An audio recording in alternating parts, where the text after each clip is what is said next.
4 में मैं 1 जोड़ूं तो क्या बन गया 5, यानी 4 और 5 कैसे है क्रमागत, ठीक है, क्रमागत संख्याएं हैं ये।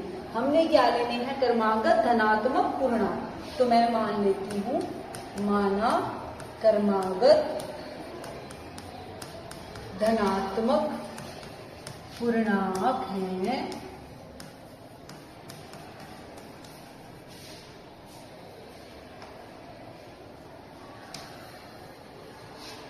x। एक अगर मैं x लूं तो दूसरा कौन सा लेना चाहिए मुझे, x + 1। अभी इसीलिए तो बताया मैंने 4 में 1 जोड़ने से 5 आता है ना। तो इसका मतलब क्रमागत तो तभी होंगे ना बेटा जब इसमें 1 जोड़ने पर अगला बनेगा, यानी हमें क्या लेना होगा x + 1, ठीक है। तो अब करना क्या है, इनके वर्गों का योग, इसका वर्ग करो x का स्क्वायर और इसका भी करोगे वर्ग x + 1 का स्क्वायर, उनका क्या करना है योग कर दो, ठीक है। वो कितना है 365, ठीक है। तो अब मैं इसको ऐड करूंगी, पहले इसको खोल लेते हैं x² प्लस, यहाँ पर बेटा ध्यान रखना आपने यहाँ फॉर्मूला लगाना है a + b का होल स्क्वायर। a + b का होल स्क्वायर होता है हमारे पास a² + b² + 2a, ठीक है। तो a क्या है हमारा x और b की जगह क्या है 1, ठीक है। तो जहां a है वहां रख दो x और जहां b है वहां रख दो 1, ठीक है। 2 × x × 1। अब इसको खोल के लिख रही हूं मैं यहाँ सीधा x² + 1 का स्क्वायर 1 प्लस 2 × x × 1 क्या बन जाएगा 2x बराबर 365, ठीक है। x² और x² 2x²। अब x वाली लिख लो प्लस 2x प्लस 1, इसको इधर ले आओ -365 = 0, ठीक है। अब इसको सोल्व करते हैं, 2x² प्लस 2x माइनस के क्या हो जाएंगे 364 = 0, ठीक है। 2 कॉमन ले लो, 2 हम कॉमन लेंगे x² प्लस x माइनस 2 एकम 2, 3 में से 2 गए 1, 2 8 16, 2 दूनी 4, ठीक है। तो अब हमारी क्या बच गई x² प्लस x माइनस 182 = 0, जो इधर आके 0 हो जाएगा, ठीक है। अब इसको बेटा कैसे सोल्व करोगे, या तो इसके फैक्टर बनाओ।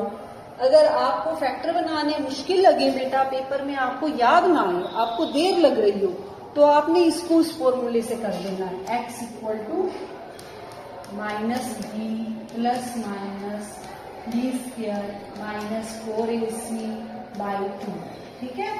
अब मुझे फैक्टर इसके ध्यान आ गए हैं तो मैं इसके फैक्टर बना दूंगी। अब देखो बेटा x को मैं लिख सकती हूँ 14x - 13x, ठीक है।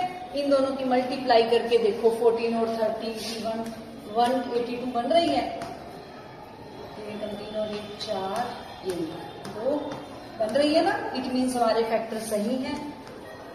अब पेयर बना लो, इसका पेयर हो गया इसका पेयर, इसमें से x कॉमन ले लो x + 14, इसमें से 13 कॉमन ले लो x + 14, ठीक है।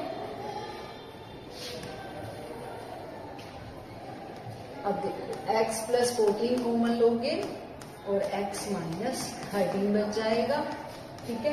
इसको 0 के इक्वल रखेंगे और इसको भी 0 के इक्वल रखेंगे, ठीक है।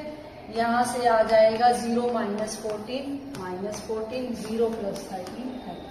हमने कैसे पूर्णांक निकालने हैं धनात्मक, तो माइनस वाला तो लेना ही नहीं, इसीलिए ये रिजेक्ट हो जाएगा, ठीक है। क्यों रिजेक्ट हुआ ये, क्योंकि हमने ऋणात्मक पूर्णांक नहीं लेना, इसीलिए आप इसको लिख दोगे कि ये ऋणात्मक है, इसीलिए आपने इसको रिजेक्ट किया है।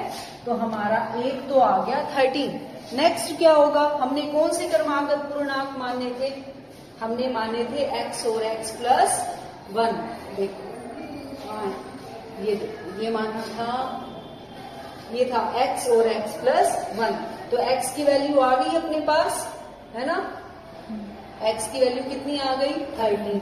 तो एक धनात्मक पूर्णांक तो हो गया 13 और दूसरा क्या हो जाएगा 13 प्लस 1 यानी 40। दूसरा क्या था x प्लस 1 ना, यानी 13 प्लस 1 40। तो हमारा आंसर क्या हो गया, दो क्रमागत धनात्मक पूर्णांक कौन से हैं, धनात्मक पूर्णांक कौन कौन से हैं, 13 एंड 14 हैं। ठीक है, ये क्लियर हो गया। ठीक है।